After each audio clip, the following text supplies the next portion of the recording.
अस्सलाम वालेकुम व्यूअर्स, मैं आज आपकी मुलाकात करवा रहा हूँ डॉक्टर मारिया तारिक से, जो सुपरलेटिव थेरेपी सेंटर की सीईओ हैं, जो फिजियोथेरेपिस्ट डिपार्टमेंट को हेड करती हैं। हम इनसे आज जानेंगे इस फील्ड के बारे में, क्या कैरियर अपॉर्चुनिटीज़ हैं, थोड़ा सा इनके बारे में भी जानेंगे कि किस तरह ये इस फील्ड में आई। अस्सलाम वालेकुम जी। वालेकुम अस्सलाम जी डॉक्टर मारिया तारिक, पहले हमें ये बताएं कि फिजियोथेरेपिस्ट होता क्या है। सबसे पहले हम ये चाहेंगे कि आप इस बारे में पहले एजुकेट करें।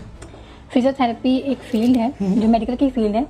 इसमें हम स्पेशली अपने हैंड्स के थ्रू पेशेंट का ट्रीटमेंट करते हैं और डिफरेंट इक्विपमेंट्स इसमें यूज़ होते हैं, जिसके थ्रू हम लोग पेशेंट को ट्रीट कर रहे होते हैं। इन स्पोर्ट्स में, वुमेन हेल्थ में, बैक एक में जितने भी इश्यूज़ आते हैं, बोन्स के रिलेटेड इश्यूज़ आते हैं, स्पेशल चाइल्ड के जितने इश्यूज़ आते हैं, उनको हम डील कर रहे होते हैं। इसको आप थ्रू मेडिसिन ट्रीट करते हैं या थ्रू कोई एक्सरसाइजेस के थ्रू? बेसिकली ये विदाउट मेडिसिन ट्रीटमेंट होता है, इसमें एक्सरसाइज इन्वॉल्वमेंट होती है सारी। ठीक है, हम पेशेंट को एथलीट को इंजर्ड हुआ है तो उसको हमने अपनी ट्रीटमेंट के थ्रू, अपनी थेरेपी के थ्रू उसको इम्प्रूव करना है ताकि वो खेल सके। इसमें आपके पास डिफरेंट एक्सरसाइज आ जाती हैं, इसमें थेरेपेटिक एक्सरसाइज आ जाती हैं, इसमें हमारे पास मोडेलिटीज आ जाती हैं, डिफरेंट टेक्निक्स आ जाती हैं जिसको हम यूज़ करते हैं। तो पेशेंट्स पे डिपेंड करते हैं कोई इंजरीज किस लेवल की हुई है तो हम उसको ट्रीट कर रहे हैं। ये जो फिजियोथेरेपिस्ट बनने के लिए क्या डिग्री लेनी पड़ती है, थोड़ा सा as a career point of view से आप गाइड कीजिए। फिजियोथेरेपी करने के लिए आपको मैट्रिक जैसे हम करते हैं उसके बाद हमें एफएससी करनी पड़ती है। एफएससी करने के बाद हमें एंट्री देना पड़ता है। एंट्री टेस्ट देने के बाद हमारे जो मार्क्स आते हैं उसके अकॉर्डिंग डिफरेंट मेरिट लगते हैं, मेरिट पे जो आप जाते हैं एडमिशन आपके होते हैं। तो ये नॉर्मली जैसे 5 ईयर्स की डिग्री है ये, ठीक है।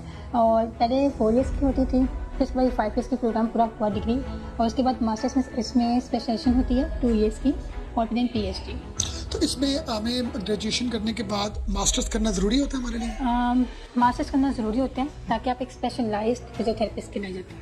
मुझे बताइए इस डिग्री का नाम क्या होता है, जो आपकी बैचलर्स डिग्री इक्विवेलेंस होती है, इसका क्या नाम होता है? ये डॉक्टर फिजियोथेरेपिस्ट। तो ये किन किन यूनिवर्सिटीज़ में ये प्रोग्राम सर्व किया जा रहा है? ये पूरे पंजाब में, पूरे पाकिस्तान में, लाहौर प्राइवेट में भी आती हैं, पब्लिक सेक्टर में भी इसको डिग्री अनाउंस की है ये बाकायदा, और ये हर जगह में 5 ईयर्स की ही इसकी प्रोग्राम। तो जब हम अपना बेसिक 5 ईयर्स कंप्लीट करते हैं तो उसके बाद एज ए फिजियोथेरेपिस्ट क्या क्या तरह की स्पेशलाइजेशंस हैं जो आप प्लीज हमें गाइड करें? बिल्कुल, रिफा में तो हर तरह की स्पेशलिटी करवाई जाती है। कौन कौन सी तरह की बेसिक्स क्या क्या है? इसमें ऑर्थोपेडिक स्पेशलाइज करवाते हैं, MS orthopaedic, MS neuro, MS cardio, MS women health. जब आपने अपनी क्वालिफिकेशन ख़त्म की तो उसके बाद आपने कहीं पर जॉब की, कहीं पर काम की, उस बारे में हम चाहेंगे थोड़ा सा बताइएगा। सर मैंने 2021 में अपनी ग्रेजुएशन कंप्लीट की थी रिफा से एज ए फिजियोथेरेपिस्ट। उसके बाद मैंने ब्रेक लिया था कुछ मंथ्स का, इसमें मैंने sports and spine doctor Suhail Saleem के साथ वर्किंग की थी स्टार्ट एज थेरेपिस्ट। उसके बाद फिर 6 मंथ के बाद मुझे लगा कि नहीं, अब एमएस कर देना चाहिए ताकि मैं फील्ड के बारे में थोड़ा नो हाउ मुझे ज़्यादा हो गई थी। मैंने फील्ड में देखा तो मैंने कोई स्पेशलिटी करनी है, तो मैंने वुमेन हेल्थ फिजियोथेरेपिस्ट को चूज़ किया, जो कि इसके पैल्विक फ्लोर फिजियोथेरेपिस्ट भी कहते हैं। उसके बाद मैंने डिफरेंट हॉस्पिटल से वर्क किया, इत्तेफाक में किया, फिजियोथेरेपिस्ट वर्क किया। उसके बाद मैंने साथ ही साथ अपना क्लिनिक स्टार्ट कर दिया हुआ था। जब मेरी ग्रेजुएशन हुई है 2021 में ही, तो मैंने पार्ट टाइम में अपना क्लिनिक स्टार्ट कर दिया हुआ था, जिसको मैं तकरीबन मुझे 3 ईयर्स हो गए अपना क्लिनिक सुपरलेटिव जहाँ पर बैठे हुए जी इसको लीड करते हुए, और तब से मैं इस पर काम करती रही हूँ। और ये है कि इसके अलावा मैंने डिफरेंट सर्टिफिकेशन ली हैं, जो कि 2 मैंने यूके से ली हैं, जो कि ड्राई नीडलिंग और काइनेजो टेपिंग है, और एक मैंने सर्टिफिकेशन फिजियोलॉजिक से ली है, जो कि फिटनेस ट्रेनर के ऊपर है। ये पीएसपी से लिंक है इसका, और बस मेरी अब तक ये सर्टिफिकेशंस हैं। और मैं as a now I am lecturer ILM institute में एज लेक्चरर वर्क भी कर रही हूँ, और इन सेकेंडरी फिर सुपरलेटिव को लीड भी कर रही हूँ। तो क्या मैसेज आप हमारे व्यूअर्स को देना चाहेंगे प्लीज़? बिल्कुल, ये बड़ा इंपॉर्टेंट मैसेज है। कभी बहुत लोग मुझसे क्वेश्चन भी करते हैं कि हम फिजियोथेरेपी में करें या ना करें।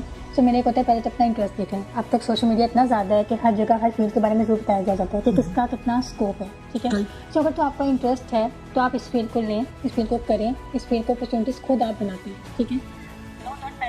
नहीं आती है, लेकिन वक्त के साथ साथ बहुत सारे अपॉर्चुनिटीज आना शुरू हो जाती हैं। अगर मैं अपने आप को 5 साल पहले देखूँ कि मैंने फील्ड में किस तरह सर्विस करना शुरू की, किस तरह अपने आप को एक उस फील्ड में लेके, जबकि मुझे भी बोलना नहीं आता था। बार मुझसे इंटरव्यू में कहते सवाल होते हैं कि आपने इतना वर्क क्यों किया है, तो मैं यही कहती हूँ कि मैं एक शाय पर्सन थी, बोलना नहीं आता था। तो मैंने तब क्या किया, डिफरेंट एक्टिविटीज़ में जाके पार्टिसिपेट करना शुरू किया, उसको लीड करना शुरू किया। फिजियो में लीड करते करते फिर मुझे क्या हुआ, फिर मुझे बोलना आया कि एक डॉक्टर बैठा है या कोई एक थेरेपिस्ट बैठे हैं सीनियर, तो मैंने सोचा कौन सी बात कब करनी है, किस तरह कर रही हूँ। और शायद इसी वजह से आज आपसे मेरा एक सेशन भी हो रहा है। तो ये एक बहुत बड़ी अपॉर्चुनिटी है। तो छोटी अपॉर्चुनिटी से बड़े में जाना कोई नुकसान नहीं है। सबसे बेस्ट चीज़ है कि आप छोटे से स्टेप बाय स्टेप ऊपर चल रहे हो। सो जो लोग इंटरेस्ट है तो वो इस फील्ड में आए, इस फील्ड को पढ़ के। और ये नहीं है कि फील्ड में अगर इस फील्ड में कुछ नहीं है, इस फील्ड में पाकिस्तान में रह के भी आपके पास पैसा भी है, आपके पास इज्जत भी है, लेकिन वो डिपेंड करता है कि आप इस फील्ड को कैसे आगे लेके चलते हैं। थैंक यू वेरी मच जी, आपने बड़ा अच्छा गाइड किया। Thank you very much.